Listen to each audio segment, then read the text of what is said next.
Assalamualaikum para bosku. Terima kasih ya masih setia bersama channel Lingkaran Hitam.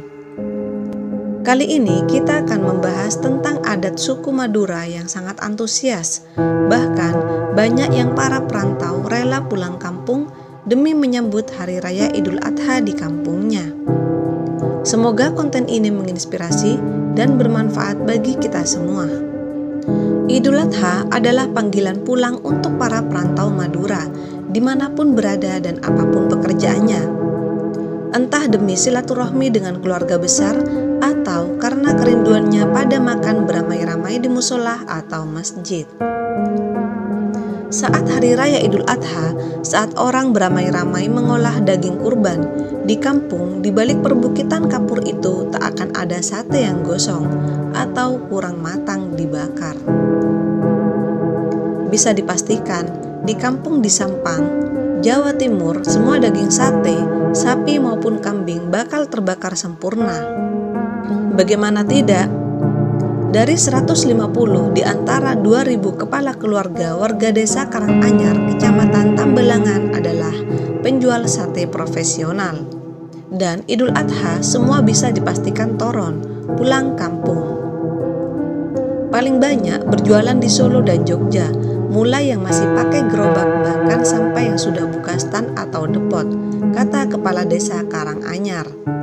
Karanganyar hanyalah nokta kecil dari kemeriahan secara keseluruhan di Madura tiap kali Idul Adha datang. Ribuan perantau pulang ke pulau yang terbagi ke dalam 4 kabupaten Bangkalan, Sampang, Pamekasan, Sumeneb. Dulu sebelum ada jembatan Suramadu, penumpukan penumpang di pelabuhan Tanjung Perak, Surabaya, hari-hari seperti Hari Raya Idul Adha adalah pemandangan rutin.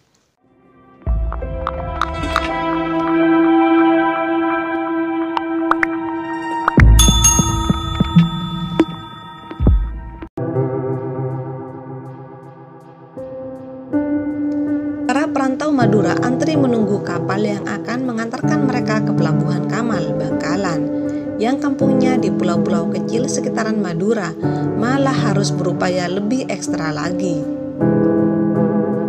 Ke Pulau Mandangin misalnya, para perantau harus naik kapal berpenumpang 20-30 orang dari Pelabuhan Tangkelok, Sampang, dan mesti berbagi tempat dengan barang bawaan yang menggunung.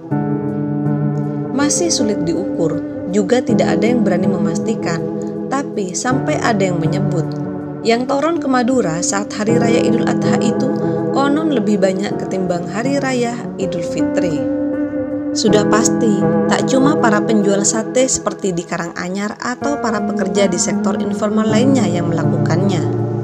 Tiap Idul Adha juga Idul Fitri saya toron, kata Romel, salah satu seorang pemuda dari asal desa Blumbungan, Kecamatan Larangan, Kabupaten Pamekasan, yang bekerja di daerah Malang. Juga ada Hasbullah, pria asal Pamekasan yang bekerja di Jakarta, juga mengatakan, karena bagi orang Madura, Idul Kurban adalah momen pesta, makan daging. Jelas pria asal Pamekasan itu pada akhirnya turut menguatkan karakter merantau warga Madura. Semangat awalnya adalah mencari tanah yang lebih baik. Jawa Timur bagian timur atau daerah Tapal Kuda merupakan kawasan yang paling banyak dihuni warga keturunan Madura. Bahkan banyak yang mengungkapkan bahwa toron dimaknai perantau Madura sebagai cara mereka nyambung beleh atau menyambung kekeluargaan kembali setelah dari perantauan. Makna berkurban pada Hari Raya Idul Adha itulah yang membuat secara kultural masyarakat Madura merasa harus pulang. Berkurban memiliki makna agar orang bersedekah. Momentum Idul Adha juga dimaknai orang Madura agar tidak lupa pada asal-usulnya, merefleksikan kekerabatan dan kohesi sosial masyarakat Madura. Idul Adha adalah momentum krusial dan membahagiakan karena bisa berkumpul dengan anak-anak, para menantu, serta cucu. Silaturahmi atau nyambung beleh itu biasanya dilakukan sambil membawa tera-teran atau oleh-oleh, ditujukan untuk tetangga, keluarga, dan ulama. Bisa nasi, jajan, terserah mampunya apa. Di Desa Banaresep Timur, Kecamatan Lenteng, Sumeneb, sehari sebelum Idul Adha, tiap keluarga selalu masak. Apa saja bebas, tak ada patokan menu. Keesokan harinya setelah sholat Idul Adha, masakan tadi dibawa ke musola atau masjid dekat rumah masing-masing. Porsinya bebas, lantas prosesi pun dimulai, makan keroyokan. Biasanya makanan yang disiapkan adalah gulai, mie goreng, dan ayam kecap. Sembari membaur satu sama lain, tua muda dan anak-anak duduk melingkar. Semua lantas bersama menikmati makanan di dalam tampah. Ya, kenikmatan itu yang selalu ditunggu-tunggu, ujar Farid yang sehari-hari bekerja di daerah Pasuruan, Jawa Timur. Nah, setelah kenyang, lanjut silaturahmi ke tetangga yang mungkin tidak sempat ikut makan bersama. Saat berkunjung, bawaan rantang atau nampan berisi jajan pasar atau nasi komplit dengan lauk harus tetap ada. Tradisi khas Idul Adha beragam di tiap daerah. Romel misalnya, di kampungnya di Pamekasan yang khas dari tiap Idul Adha ia bakar sate ramai-ramai. Tradisi yang sama pun bisa punya varian macam-macam di tiap daerah. Dan kalaupun sama, tidak semuanya bisa bertahan sampai sekarang. Memakai baju baru seperti umumnya saat Idul Fitri tidak termasuk tradisi warga Madura yang tengah toron.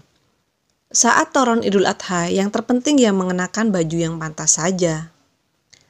Toron memang seperti tuntutan sosial buat para perantau Madura agar tidak lupa kampung halaman. Mereka ketika merantau bukan tercerai-berai, tetapi malah kohesi sosialnya kuat.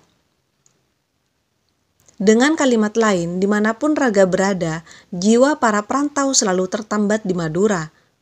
Jadi, sekalipun kampung halaman seperti Karanganyar tak gampang dijangkau, 5 km dari jalan raya terdekat, melewati jalanan terjal, fatwa, dan para penjual sate dari desa itu tak pernah ragu untuk toron. Iming-iming kumpul keluarga besar, lalu bareng-bareng mengolah daging kurban. Apalagi mereka jago-jago untuk membakar sate. Tapi, toron tidak hanya digunakan khusus untuk Idul Adha saja.